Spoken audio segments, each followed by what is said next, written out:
വീണ്ടും വരുന്നവനായ കർത്താവ് യേശു ക്രിസ്തുവിൻ്റെ അതിപരിശുദ്ധമായ നാമം മുഹൂർത്തപ്പെടുമാറാകട്ടെ. ഒരിക്കൽ കൂടെ വീണ്ടും ദൈവത്തിൻ്റെ സന്നിധിയിൽ കടന്നു വരുവാൻ സ്തുതിപ്പാൻ തക്കണം ദൈവം തന്ന നല്ല അവസരത്തിനായി സ്തോത്രം ചെയ്യുന്നു.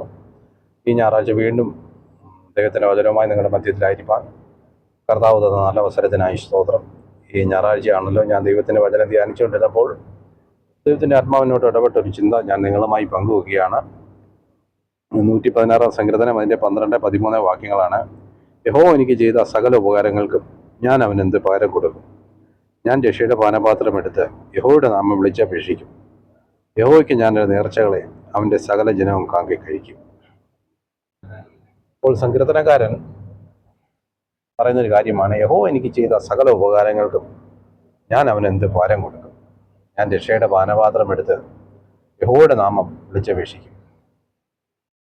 അപ്പോൾ പറയുകയാണ്, യഹോവ എനിക്ക് ചെയ്ത സകല ഉപകാരങ്ങൾ. സഹോദരങ്ങളെ, ദൈവം നമുക്ക് ഒരുപാട് ഉപകാരങ്ങൾ ചെയ്തിട്ടുണ്ട്, ഒരുപാട് സഹായം നമ്മൾ ചെയ്തിട്ടുണ്ട്. നമ്മൾ ഈ ലോകത്തിൽ നോക്കിക്കഴിഞ്ഞാൽ ഒരുപാട് മനുഷ്യർ നമ്മളെ സഹായിക്കാറുണ്ട്. എന്ന് പറഞ്ഞാൽ നമുക്ക് ജോലി തരുന്ന ഒരു ആള്, അല്ലെങ്കിൽ നമുക്കൊരു സാമ്പത്തികമായി സഹായിക്കുന്ന ഒരാൾ, അല്ലെങ്കിൽ നമ്മുടെ തലമുറയ്ക്ക് ഒരു വിവാഹം നിരക്കുന്ന ആള്, അങ്ങനെ പറയാൻ പറ്റത്തില്ല. ലോകത്ത് ഒരുപാട് ഉപകാരങ്ങൾ മനുഷ്യർ നമുക്ക് ചെയ്തു തരുന്നുണ്ട്.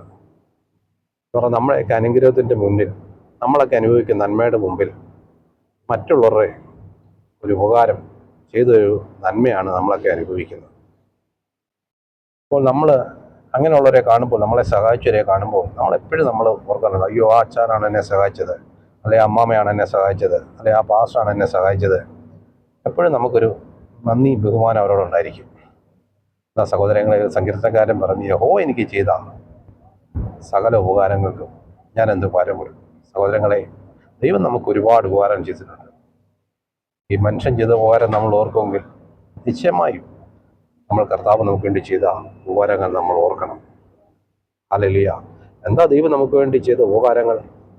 നമ്മൾ യേശുവിനെ പറ്റി പഠിക്കുമ്പോൾ, മനുഷ്യർ പാപിയായിരുന്നപ്പോൾ, ഹല്ലേലൂയ, പാപത്തിൽ കിടന്നപ്പോൾ, സഹോദരങ്ങളെ, പിതാവായ ദൈവത്തിൻ്റെ സന്നിധി പുത്രനായ ക്രിസ്തുവിന് ആ ദൈവരൂപത്തിലിരിക്കാതെ ഈ താണ ലോകത്തിലേക്ക് ഇറങ്ങി വന്ന് നമ്മൾക്ക് വേണ്ടി മരിച്ച്, നമ്മുടെ രോഗങ്ങളെ വഹിച്ച്, നമ്മുടെ ശാപങ്ങൾ ഏറ്റെടുത്ത്, നമ്മുടെ ദാരിദ്ര്യങ്ങളെ ഏറ്റെടുത്ത്, നമ്മുടെ രോഗങ്ങളെ വഹിച്ച് നമുക്ക് വേണ്ടി അടികൊണ്ട് പങ്കപ്പാടുകൾ സഹിച്ച് നമ്മളെ ദൈവ പൈതലാക്കി നമ്മളെ ഈ രക്ഷയിലേക്ക് കൊണ്ടുവന്നു. അനേകർ ഈ രക്ഷ അറിയാതിരിക്കുമ്പോൾ നമ്മളെ ഓരോരുത്തരെയും ഇവിടെ കൊണ്ടുവന്ന് നമ്മളെ ഈ രക്ഷയിലേക്ക് കൊണ്ടുവന്ന് അനേകർക്ക് പ്രസംഗിക്കാൻ അറിയാതിരിക്കുമ്പോൾ നമ്മളെ ദൈവത്തിൻ്റെ വചനം ശക്തമായി സംസാരിപ്പാൻ ഉള്ള വഴികളെ തുറന്ന് ബുദ്ധിയെ തന്ന് നമ്മൾ എന്ത് അനുഗ്രഹമാണ് ദൈവം നമുക്ക് ഓരോരുത്തരും ഓരോ ദിവസവും നമുക്ക് നൽകിക്കൊണ്ടിരിക്കുന്നത്.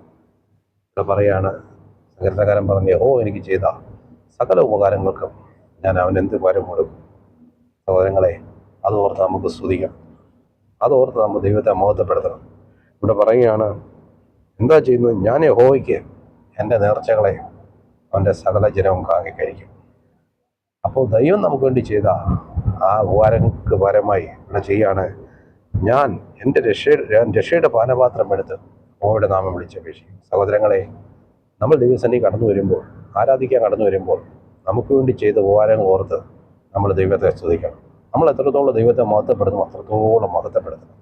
Praise the Lord. കുറച്ച് ദിവസം മുമ്പ്, ഒരാഴ്ചയായി ഫേസ്ബുക്കിലൊക്കെ 2-3 വീഡിയോകൾ ഞാൻ കണ്ടു. ഒന്നൊരു വടക്കേന്ത്യയിലൊരു മോള്, അവൾ വർഷിപ്പ് ചെയ്യുകയാണ്. ഞാൻ ആ വീഡിയോ മൊത്തം ഇരുന്ന് കണ്ടു. അപ്പോൾ ആ കുഞ്ഞ്, അവളാണെങ്കിൽ കർത്താവ് ചെയ്ത ഉപകാരങ്ങൾ പറഞ്ഞാണ് അവൾ ആരാധിക്കുകയും സ്തുതിക്കുകയും ആത്മാവിൽ നിറഞ്ഞാണ് സ്തുതിക്കുന്നത്. എന്നാൽ ഇത് കണ്ടിട്ട് മിക്കാറുള്ളവർക്കൊന്നും ഇഷ്ടപ്പെട്ടിട്ടില്ല.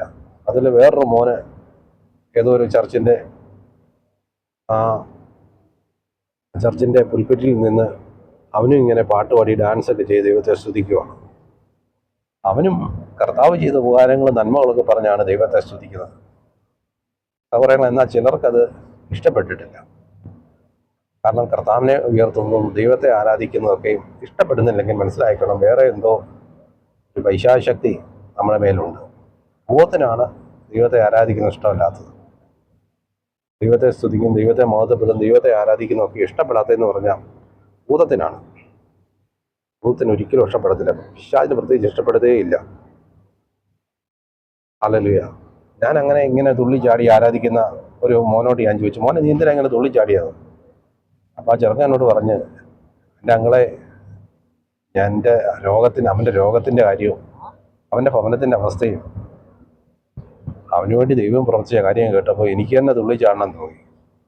അപ്പോൾ ആരെങ്കിലും തുള്ളിച്ചാടി ദൈവത്തെ ആരാധിക്കുന്നെങ്കിൽ അവർക്കെന്തോ വിടുതലും നന്മകളും അനുഗ്രഹവും ഒക്കെ അനുഭവിച്ചുകൊണ്ടാണ് അവർ സ്തുതിക്കുന്നത്. അപ്പോൾ നമ്മൾ അതിനെതിരെ പറഞ്ഞു കഴിഞ്ഞാൽ, അതിനെതിരെ ദൈവത്തിൻ്റെ അടി അല്ലെങ്കിൽ ശാപം നിശ്ചയമായിട്ട് കടന്നു വരും. നമുക്കറിയാം, ഈ ദാവീദ് പെട്ടകത്തിന് മുമ്പിൽ കിടന്ന് ഭയങ്കരമായിട്ട് തുള്ളിച്ചാടി ആരാധിച്ചു. അപ്പോൾ കൊച്ചമ്മ, ഈ ദാവീദിൻ്റെ ഭാര്യ മീകൾ, ഒരുപാട് ഭാര്യമാരുണ്ടായിരുന്നെങ്കിലും അതിൽ ആദ്യത്തെ ഭാര്യയായിരുന്നു മീകൾ. അവൾക്ക് ഇഷ്ടപ്പെട്ടില്ല. അവൾ പറഞ്ഞു, നിങ്ങൾ രാജാവായിരിക്കുമ്പോൾ നിങ്ങളിങ്ങനെ തുള്ളി കഴിഞ്ഞാൽ എന്ന് പറഞ്ഞ് നിസ്സാരനായി കളഞ്ഞ് എന്ന് പറഞ്ഞ് ദാവീദ് ഒരു ലുങ്കി മാത്രം കൊടുത്തുകൊണ്ട് യഹോവയുടെ പെട്ടകത്തിന് മുമ്പിൽ ഇങ്ങനെ തുള്ളിച്ചാടുവാണ്. അവളവനെ നിന്ദിച്ചു. അവളെപ്പറ്റി എഴുതിയതിൻ്റെ കാര്യമുണ്ട്, ബൈബിളിൽ അത് വ്യക്തമായി എഴുതിയിട്ടുണ്ട്. അവൾക്ക് ഒരു തലമുറ ദൈവം കൊടുത്തില്ല. അത് അവളുടെ ജീവിതത്തിൽ ശാപമായി. അവിടെ മരണം എന്ന് പറഞ്ഞാൽ തൂക്കിക്കൊല്ലുമായിരുന്നു. അപ്പോൾ സഹോദരങ്ങളെ, ദാവീദ് പറഞ്ഞൊരു കാര്യം, എന്നെ ആടിനെ മേയിച്ചു നടന്നപ്പോൾ കണ്ടെടുത്ത് എന്നെ രാജാവാക്കി ഇത്രത്തോളം ഉയർത്തിയ ദൈവത്തിൻ്റെ സന്നിധിയിൽ ഞാൻ ദൈവത്തെ സ്തുതിക്കും, ഞാൻ ദൈവത്തെ ആരാധിക്കും. സഹോദരങ്ങളെ, നമുക്ക് കൊടുക്കാൻ കഴിയുന്ന ഒരു പ്രധാനപ്പെട്ട കാര്യം ദൈവത്തെ ആരാധിക്കുക, ദൈവത്തെ മഹത്വപ്പെടുത്തുക, ദൈവത്തെ സ്തുതിക്കുക. നമ്മൾ മിക്കവാറും ചർച്ചകളിൽ പോയി കഴിഞ്ഞാൽ, ഏത് ചർച്ചകളിലാണെങ്കിലും പല ടൈപ്പ് ആൾക്കാരുണ്ട്. സ്തുതിക്കുന്നവരുണ്ട്, സ്തോത്രം ചെയ്യുന്നവരുണ്ട്. ചില ആൾക്കാർ സ്തുതിക്കുകയും സ്തോത്രം ചെയ്താൽ വന്നിട്ട് അനങ്ങാതെ അങ്ങ് പോകും. കാരണം എന്ന് പറഞ്ഞാൽ ഇവിടെ വന്ന് ഗൾഫിലൊക്കെ ആണെങ്കിൽ വന്ന് സാമ്പത്തികമായി വലിയ ഉയർന്ന ജോലി അനുഗ്രഹവും നന്മയെ കിട്ടിക്കഴിഞ്ഞാൽ എന്ന് പറഞ്ഞാൽ ഒരു വലിയ ഫാമിലിയാണ്. അപ്പം എന്തോ സ്തുതിക്കുകയൊക്കെ ചെയ്തെങ്കിൽ ഇവർക്ക് എന്തോ കൊഴിഞ്ഞു പോകുന്ന പോലെ, ഞങ്ങളെന്തോ വലിയ സംഭവമാണ്, അങ്ങനെ സ്തുതിക്കാനൊന്നും പറ്റത്തൊന്നുമില്ല. അങ്ങനെ ഇത് കണ്ടുകൊണ്ടിരിക്കുക എന്ന് പറഞ്ഞാൽ മറ്റാരെങ്കിലും പ്രാർത്ഥിക്കുന്നതും മറ്റുള്ള സ്തുതിക്കുകയും സ്തോത്രം ചെയ്യുന്നതൊക്കെ കണ്ടുകൊണ്ടിരിക്കുന്ന ഒരുപാട് പേരുണ്ട്. അവർ വലിയ പുള്ളികളാണ്. അപ്പം ദൈവസന്നെ അങ്ങനെയൊന്നുമില്ല. നമുക്ക് സമയം കിട്ടുമ്പോൾ ദൈവത്തെ സ്തുതിക്കണം എന്ന് പറഞ്ഞാൽ, ഇങ്ങനെ ആരാധിക്കാതിരിക്കേണ്ടവർ, ഏതെങ്കിലും ഒരു ഡോക്ടർ ഒരുപാട് പേര് ഈ കോവിഡ് സമയത്ത് ആരാധിച്ചായിരുന്നു. ഭയങ്കര പ്രാർത്ഥനയായിരുന്നു എന്ന് പറഞ്ഞാൽ, ആഴ്ചതോറും ഇങ്ങനെ ചിലർക്ക് പോസിറ്റീവായി ഐസിയിലോട്ട് കയറ്റുമെന്ന് അറിയുമ്പോഴേ പിന്നെ അങ്ങ് സ്തുതിയാണ്. പള്ളിയിരുന്ന് സ്തുതിക്കാത്തവനാണ്. ലേലിയ ലേലിയ ലേലിയ, ദൈവത്തിന് മഹത്വം. പിന്നെ വാക്യങ്ങളൊക്കെ ഒരുപാട് വിളിച്ചു പറയും, നിന്റെ അടിപ്പുറം എനിക്ക് സൗഖ്യം വരുന്നു.